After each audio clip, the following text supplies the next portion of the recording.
Aston Adam Mbaya du Congo 33. Jézabel est la raison pour laquelle 25% des femmes vont au paradis. Ma chère, nous devons construire notre vie de prière car nos âmes se nourrissent de la parole de Dieu, mais notre esprit se nourrit de prière. La force de notre esprit est déterminée par notre vie de prière.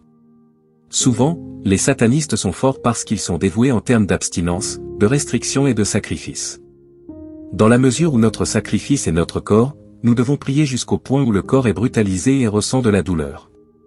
Notre corps doit être mortifié. La Bible dit que votre corps est un sacrifice vivant. Romains 12 versets 1 à 2. Je vous exhorte donc, frères, par les compassions de Dieu, à offrir vos corps comme un sacrifice vivant, saint, agréable à Dieu, ce qui sera de votre part un culte raisonnable. Le jeûne et la prière sont le sacrifice du corps au Seigneur. Il nous est demandé de prier tous les jours.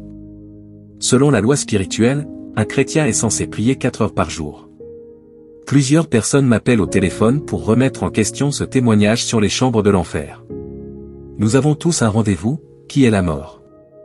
Si mon témoignage est faux, ils sauront qu'ils se trompent, mais je sais qu'ils se trompent eux-mêmes, emportés par leur folie. Récemment, je suis allé témoigner dans une église. Lorsque je suis monté sur la chaire pour témoigner, j'ai vu une sœur assise au premier rang. Elle portait une jupe qui n'arrivait même pas jusqu'à ses genoux. Pourtant, elle avait les jambes largement écartées au point d'attirer mon attention. Je lui ai dit, ma sœur, lève-toi et va chercher un pagne pour te couvrir le corps. Sinon, tu sors de l'église.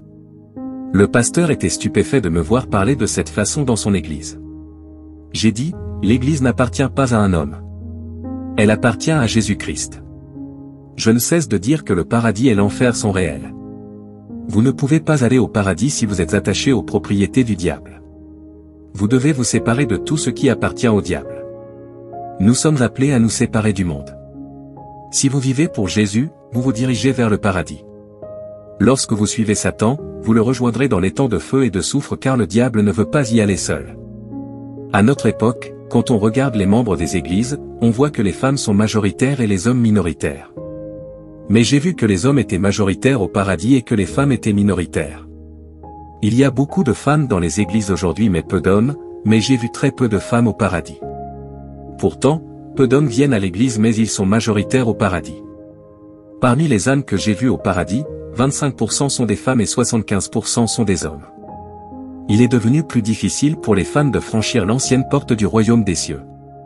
En vérité, la plupart des femmes sont attachées aux choses du monde. Elles ont besoin de se séparer des choses du monde. Les femmes devraient abandonner beaucoup d'objets qui permettent aux méchants de les utiliser. Dans les temps anciens, le monde est tombé dans la corruption à cause des femmes. À la fin des temps, le monde tombera à nouveau à cause de la montée du pouvoir féminin. J'ai été transporté par le Seigneur au ciel lorsque j'ai vu les morts en Christ s'élever vers la porte du ciel.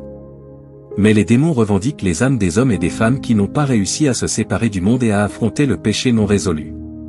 C'est ici que se déroulent les règlements de compte. Après avoir passé cet endroit, j'ai rejoint les saints qui ont atteint la porte éternelle du royaume céleste, où les âmes décédées des saints étaient dans la file d'attente. À la porte du paradis, j'ai vu une femme qui était vêtue d'un vêtement blanc. Cependant, lorsqu'elle s'est dirigée vers la porte pour entrer, j'ai vu qu'elle avait perdu son vêtement blanc qui a disparu. J'ai vu qu'elle portait maintenant un débardeur, un legging et qu'elle avait une perruque sur la tête. Immédiatement, la sœur s'est sentie mal à l'aise et secouée. Elle savait que quelque chose n'allait pas. Rapidement, la voix du Seigneur parla de l'intérieur de la ville et dit à la sœur, « Je ne t'ai pas créé avec des serpents sur la tête. » La sœur fut stupéfaite d'entendre le Seigneur parler de cette manière. Et elle toucha sa tête pour vérifier s'il s'agissait ou non de serpents. Au début, elle sentit ses cheveux. Je veux dire la perruque qu'elle portait. Il ne fallut pas longtemps avant que cette perruque ne se transforme en serpent. Mon frère, si seulement nous pouvions prendre des photos, je t'aurais apporté des photos pour te montrer les dangers de la perruque car sa tête s'est transformée en serpent. La pauvre dame a été disqualifiée de la vie éternelle à cause du legging, du débardeur et de la perruque. Le Seigneur dit, ne soyez pas surpris, car beaucoup ont emprunté le chemin étroit de la vie, mais ils n'y entreront pas. Luc 13 verset 24. Efforcez-vous d'entrer par la porte étroite, car, je vous le dis, beaucoup chercheront à entrer, et ne le pourront pas. Je me souviens quand le Seigneur m'a emmené dans le monde de Satan, où se déroulait une réunion stratégique. J'ai vu le diable sur la chair.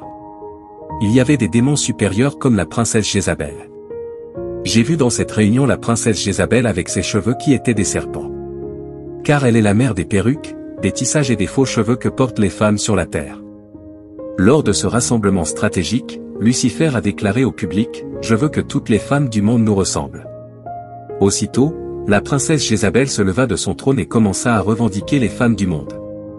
Elle annonça la conception et la multiplication de ses ornements tels que perruques, boucles d'oreilles et bijoux et elle fit le vœu de déployer ses ornements et ses parures mondaines dans le monde entier afin que les femmes du monde lui ressemblent. Elle dit à Lucifer et au public, « Je mettrai en circulation mes cheveux, mes bijoux et mes ornements. Et lorsque les femmes du monde porteront mes cheveux et mes ornements, elles nous ressembleront et elles seront comme moi. Lorsque les femmes mettront mes instruments sur leur corps, elles deviendront mes filles et je deviendrai la mère de toutes les femmes du monde et leurs âmes seront miennes. Elles deviendront des reines de la séduction car je suis la princesse de la séduction. » Mes chers, la princesse Jézabel est la créatrice de toutes ces perruques qu'elle envoie aux femmes du monde pour les porter en l'honneur de Lucifer. Ma sœur, tu peux parler en langue et prophétiser. Le but des objets de Jézabel n'est pas de t'empêcher de parler en langue ou de prophétiser. Ces objets de Jézabel t'empêcheront d'entrer dans le royaume des cieux. Lucifer n'a aucun problème avec ta prophétie ou ton parler en langue ou ton service à Dieu. Ce qu'il veut, c'est ton âme. Il veut t'empêcher d'entrer au paradis. Ces choses sont ses propriétés. Tu n'entreras pas dans les portes nacrées du paradis avec les propriétés de la princesse de la séduction, Jézabel, qui était assise sur son trône aux côtés de Lucifer lors de cette réunion, car elle est une princesse. Le diable a des fils et des filles. Lorsque les hommes naissent sur la terre, ils découvrent deux pères qui sont Dieu et le diable. Lorsque les hommes et les femmes s'attachent aux choses et aux propriétés du diable, ils deviennent ses filles et ses fils. Le diable a des princes et des princesses qui donnent des instructions aux démons incarnés. Ce sont des gens qui utiliseraient les propriétés du diable. Quand tu es né du ventre de ta mère, tu n'avais ni perruque ni tisserande mais tu étais belle. Mais comme tu penses que le Seigneur t'a fait laide, le diable va te trouver une mère qui est la princesse Jézabel, la mère de toutes les perruques. Le diable veut que toutes les femmes du monde ressemblent à la princesse Jézabel qui a des serpents sur la tête. Il a dit, « Je veux que toutes les femmes du monde soient possédées par les esprits des sirènes aquatiques et de la séduction. » De cette façon, elles serviront à accroître la convoitise de la chair, de sorte que les habitants de la terre périront. Les couples et les familles seront brisés. Lucifer dit aux assistants, « Lorsque les esprits de l'eau de la séduction entreront dans la vie des femmes du monde à travers nos parures, ces instruments nous permettront de gouverner leur vie. » Ma chère, un démon n'entrera pas dans ta vie à moins que tu n'ouvres une porte. Tant que tu gardes la propriété du diable, il a le droit légal de détruire ta vie. Lorsque tu portes la propriété de Jézabel, tu lui ressembles en fait, car Lucifer a dit, « Je veux que les femmes du monde nous ressemblent. » Et à cause des perruques et des ornements mondains, les femmes du monde portent des serpents sur la tête en l'honneur de Lucifer. Vous ne devriez pas essayer de dire à Dieu qu'il ne vous a pas créé parfait, car tout ce qu'il a créé était bon. Cette femme a été disqualifiée et le sol s'est ouvert sous ses pieds. Une autre femme est arrivée, mais la porte du paradis est restée fermée pour elle. J'ai vu de nombreux yeux qui l'observaient. Cette sœur portait un pantalon de femme. On m'a dit que le nombre d'yeux qu'il a regardé correspond au nombre d'hommes avec lesquels elle a commis l'adultère, car il est écrit dans Matthieu 5 verset 28, « Si un homme regarde une femme pour la convoiter, il a commis un adultère avec elle. » La tenue vestimentaire de cette sœur était une pierre d'achoppement pour de nombreux hommes qui la convoitaient et commettaient l'adultère avec elle dans leur cœur. Chaque fois que des hommes la regardaient pour la convoiter, ils avaient en fait des relations sexuelles avec elle. Malgré le fait qu'elle était chrétienne et qu'elle servait Dieu, elle a été disqualifiée à cause de sa tenue vestimentaire scandaleuse. Une autre femme s'est présentée devant la porte du ciel mais la porte est restée fermée pour elle. Et elle a aussi perdu son vêtement blanc qui a disparu. J'ai appris qu'elle était prédicatrice. Mais la place de la femme n'est pas la chair car la femme doit se taire dans l'assemblée des saints. La femme peut évangéliser et gagner des âmes mais elle ne doit pas être prédicatrice dans l'église. 1 Corinthiens 14 verset 34 que les femmes se taisent dans les assemblées, car il ne leur est pas permis d'y parler, mais qu'elles soient soumises, comme le dit la loi. Ensuite, il y avait un garçon de 11 ans qui se tenait devant la porte du paradis qui ne s'ouvrait pas pour lui. Immédiatement, j'ai vu arriver des petits démons qui ressemblaient à des bambins. En fait, ce garçon regardait des dessins animés, mais la plupart de ces dessins animés sont diaboliques. Le garçon était souillé par les images maudites de dessins animés diaboliques. Ma chère, proposer des dessins animés aux enfants, c'est les envoyer en enfer. On ne cesse de dire que les enfants sont innocents, mais ce qu'ils voient n'est pas innocent. En fait, ces images enlèvent aux enfants leur innocence et les rendent rebelles, et le jugement commence quand les enfants sont capables de distinguer le bien du mal. À la fin des temps, les images multimédia sont les grandes armes de Satan contre l'Église. Ces images sont consacrées et remplies de démons. Elles contiennent des messages subliminaux de perversion sexuelle. Les enfants sont initiés à la sorcellerie subconsciente. Ils sont ensorcelés.